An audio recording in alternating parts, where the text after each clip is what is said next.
I was seated at the far end of the conference table, my hands folded neatly on top of a manila folder that wasn't mine. The chair underneath me was too light, the kind that scoots when people shift their weight. I didn't move. Across from me, my sister, Lena, stood with one palm flat on the polished wood like she owned the room. The setting helped her performance. A private meeting suite inside a law office, framed certificates on the wall, a muted city view behind half-drawn blinds, and a pitcher of water that no one had touched. "Let's stop pretending this is complicated," Lena said, loud enough for the entire room to register it as a verdict. "We're here because we have to clean up the paperwork.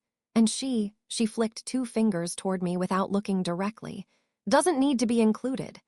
The attorney's assistant froze mid-step near the door, a tablet held to her chest. Our aunt sat rigid beside Lena, lips pressed thin, eyes trained on the tabletop like it could save her from being asked to speak. Lena's voice climbed higher, sharper. "She's always been simple. No ambition, no drive. The kind of person who thinks showing up is the same as contributing." I watched the condensation crawl down the side of my water glass. One bead separated and ran, catching the light, then disappearing at the base. The room smelled faintly of toner and citrus cleaner. Lena leaned in slightly, enjoying the audience. "So here's what's going to happen. She signs whatever she needs to sign, she takes whatever sentimental junk she wants, and then she steps back. I'm not splitting property with someone who's basically been a dependent her whole life." The attorney, Mr. Klein, didn't correct her. He glanced at the folder in front of me, then at the notepad in front of him, as if deciding what to write down and what to ignore. Lena pointed toward the door. "Honestly, if Dad were here, he'd tell you the same thing. This is business, and she's not business." I didn't argue. I didn't explain. I let her words land where she threw them. After a moment, I said, evenly, "I hear you." Lena's mouth twitched in satisfaction, like she'd just won something in public. The manila folder under my hands felt heavy with paper. A single corner was slightly bent, the kind of small flaw that makes you notice the whole thing is real. No one spoke. Even Lena seemed to notice the quiet, how it held, how it pressed against the glass and the table, and the people who suddenly couldn't find a natural way to breathe. My name is Arohi Patel. I was 38 at the time, living alone in a 2-bedroom apartment I'd paid off early, working as an operations manager for a regional logistics firm just outside the city. My life was quiet by design, predictable, stable. I'd learned over time that stability reads as invisibility to people who mistake volume for value. Lena was my older sister by 4 years. In our family, that detail had always mattered more than it should have. She spoke first. She decided things. People adjusted around her tone without realizing they were doing it. I rarely interrupted. Not because I couldn't, but because it was usually unnecessary. In the 5 years before our parents passed, I handled most of what didn't come with an audience. Doctor appointments, insurance renewals, utility accounts that needed renegotiation every year. When our father's mobility declined, I rearranged my schedule without telling anyone I'd done it. When our mother started forgetting payments, I set up auto drafts and left the confirmation emails unread. None of this was dramatic. It was work that needed doing. Lena lived louder. She hosted holidays. She made speeches. She liked to remind people that she was taking the lead. No one stopped her. It was easier that way. There had always been an understanding, never stated but consistent, that I would manage what needed patience and she would manage what needed attention. Over time, that division hardened into expectation. I didn't resent it. I noted it. Because when responsibility accumulates quietly, it leaves records. There's a difference between being overlooked and being relied on. I understood that early. In our family, the line between the two shifted depending on who was speaking and what needed to be done. Lena had a habit of delegating without acknowledging she was doing it. She'd say things like, "You're better with details," or "You don't mind handling that, right?" The phrasing stayed casual. The outcomes were not. Over time, anything that required follow-through landed with me by default. When our parents refinanced the house 12 years earlier, I was the one who sat with them at the kitchen table and explained the new payment schedule line by line. When our father's small consulting business closed, I organized the final invoices, the tax documents, and the dissolution filing. Lena announced to extended family that she was taking care of things. I didn't correct her. The filings went through either way. Patterns don't announce themselves. They repeat. I was the contact email on most accounts. The backup phone number. The person the bank called when something didn't reconcile by the end of the quarter. I didn't ask for that role. I accepted it because it reduced friction. Someone needed to be reachable. Someone needed to respond without drama. Lena, meanwhile, handled presents. She made sure people saw her at holidays, at events, at milestones. She spoke confidently about plans that were still theoretical. When something stalled, she blamed timing, or stress, or someone else's lack of cooperation. Once, during a family dinner, she laughed and said, "Our Ro is great with chores, she's just not a big-picture person." Everyone smiled. No one challenged it. I noticed that afterward, 3 people handed me their empty plates without asking. I didn't push back, not because I agreed, but because pushing back would have required energy better spent elsewhere. Silence, in that context, wasn't surrender. It was efficiency. There was one year, 7 years before our parents passed, when my mother missed 3 consecutive mortgage payments. The bank sent a formal notice. Lena forwarded the email to me with a single line. "Can you handle this?" I handled it. I negotiated a correction, covered the arrears temporarily, and restructured the payment schedule to prevent it from happening again. I didn't announce that I'd done it. I filed the confirmation letter in a folder labeled simply House. That folder grew over time. None of this felt heroic. It felt procedural. Responsibility, when exercised consistently, leaves a trail. I followed it carefully, not knowing yet where it would end, only that it was becoming increasingly clear who the system recognized as reliable. By the time our parents' health began to fail in earnest, the division of labor was no longer theoretical. It was operational. I took over the accounts formally after my father signed a limited power of attorney, a standard document prepared by a local firm and notarized on a Tuesday afternoon. Nothing dramatic, just a recognition that someone needed the authority to make decisions without delay. Lena was present when it was signed. She didn't object. She was already scrolling through her phone by the time the notary stamped the page. From that point on, institutions spoke to me. The bank statements came to my address. The property tax notices were emailed directly to my inbox. When the insurance carrier adjusted the premium upward due to age-related risk, I negotiated it back down over 2 calls and a written appeal. When the roof inspection flagged structural issues, I scheduled the contractor, reviewed the estimate, and authorized the repair. Lena knew these things were happening. She simply didn't participate in them. If she mentioned them at all, it was in passing. "We've got it handled," she'd say, using the plural generously. Responsibility is cumulative. It doesn't announce itself, but systems track it meticulously. Every payment I made on behalf of the house was logged. Every adjustment carried a confirmation number. I kept copies because it was sensible, not because I expected to need them. A labeled folder in a locked drawer. Digital backups stored with timestamps. I'd learned through work that order wasn't about control. It was about reducing exposure. There were delays, always delays. A lien release that took 6 weeks longer than promised. A municipal office that lost paperwork and required resubmission. A contractor who missed a deadline and needed to be chased down in writing. None of this was unusual. It was the texture of adult administration. I handled it without commentary. Lena preferred visible effort. She'd show up with groceries once a month and post about it. She'd take our parents to dinner and make sure people knew.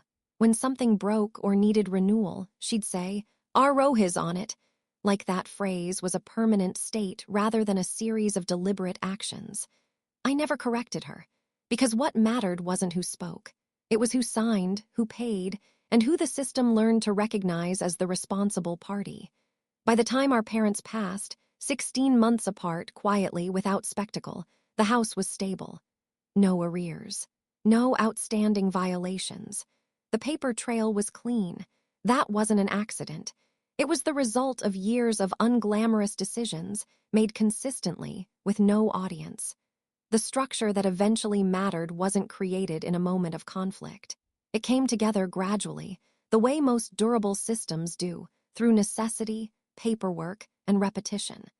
After the refinancing incident years earlier, the bank had required a secondary guarantor for any future modifications tied to the property. At the time, it seemed procedural. Our parents' credit profile had shifted. Age does that. Risk models adjust. Someone needed to anchor the account. I was already making interim payments when needed, already the contact of record, already the one responding within deadlines. So the guarantor designation landed with me. Signed, logged, filed, no announcement. Later, when the property tax structure changed and assessments were reassigned due to zoning updates, the municipality required a responsible party for appeals and corrections. Again, I was the one on record. Again, I signed. Again, the confirmation came back addressed to me. None of these actions transferred ownership. That distinction matters. They weren't shortcuts or maneuvers. They were safeguards, designed to keep the house compliant, solvent, and protected from default. Over time, those safeguards intersected. A quiet clause in the refinancing agreement allowed a guarantor who covered extended arrears to convert those payments into a secured interest, should repayment not occur within a defined window. The window was generous. Years, not months. The language was clinical. There was no drama in it. I didn't invoke it. There was no reason to. When my parents' medical costs increased, I covered the gaps temporarily. When a delayed insurance reimbursement stalled repairs, I advanced the funds. Each time the ledger updated. Each time the system acknowledged the contribution. Each time nothing changed outwardly. Lena never asked for details. She assumed, as she always had, that these were chores, maintenance, things that happened in the background. She wasn't wrong about that. She was wrong about who the background belonged to. By the time of our last meeting with the estate planner, 6 months before our father passed, the structure was already in place. The planner reviewed the files, nodded once, and asked a single clarifying question. I answered it. Lena arrived late and left early. No new rules were written. No last-minute changes were made. Everything that would later be enforced already existed, recorded in plain language, governed by timelines and thresholds that had been crossed quietly over years. I didn't consider it leverage. I considered it alignment. Systems reward consistency. They don't respond to volume, outrage, or entitlement. They respond to records, and the records were complete. The second meeting took place 3 weeks after the first, in the same office but a different room. Smaller, windowless. The table was oval this time, with a narrow strip of light running down the center from a recessed fixture overhead. Fewer people attended. That alone changed the tone. I arrived 10 minutes early and chose a seat near the wall. The chair was heavier than the one in the larger conference room, solid enough that it didn't shift when I settled into it. I placed my phone face down on the table and slid a legal pad beside it. I didn't open either. Lena came in late again, this time talking as she walked, her voice carrying through the hallway. She stopped when she saw the folders already laid out, their tabs aligned. The attorney, Mr. Klein, acknowledged her with a nod and nothing more. "We're just going to review a few items before we finalize anything," he said, measured, professional. "This may take some time." Lena exhaled sharply and sat. "As long as we're not reopening settled issues." No one answered that. Mr. Klein adjusted his glasses and began arranging the documents in front of him. One stack was thicker than the others. He didn't touch it yet. Instead, he referenced a checklist, moving down it slowly, item by item. Dates were confirmed. Signatures verified. Minor corrections noted in the margins. The room grew quiet in the way offices do when process takes over. Pages turned. A pen clicked once, then stopped. The hum of the building's ventilation became noticeable. I focused briefly on the edge of the table, where a faint scratch caught the light. Someone had dragged something sharp across it years earlier and left it there. It hadn't been repaired. No one mentioned it. Lena shifted in her chair. "Is there a problem?" she asked. Mr. Klein didn't look up immediately.